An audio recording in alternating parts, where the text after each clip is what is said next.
Hello friend नमस्ते जय Jagannath welcome back my channel. आज तो ओलो संतुला बनैबा। ओलो संतुला बने प्रथम ओलो को काटिदेबा, काटिदे प्रेसर सीझेदेबा, सीझेला पर तार चोपा छड़े देकरी भलसे चकटिदेबा। तापर आम तेंतुड़ी मंड प्रस्तुत करवा। तेंतुड़ी मंड टिके नदेले ओलो टिके कुंडे हुए। तापर कड़े बसैबा, कड़े बसई सोरिष तेल पकईबा, सोरिष तेल पकईले भल बास्ना आसे।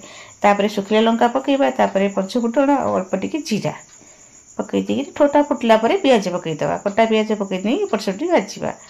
तापर देखो कलर आसापी आम हलदी गुंड टिके लंका गुंड टिके पकईदे, टिके भाजी गले तादेह रसुण छेचा पकईदे। रसुण छेचा पकईदे एपट सेपट भाजीदे। देखो मोर पियाज टी हो गलानी। Tomato पकईदे, tomato पकईक भाजीदे।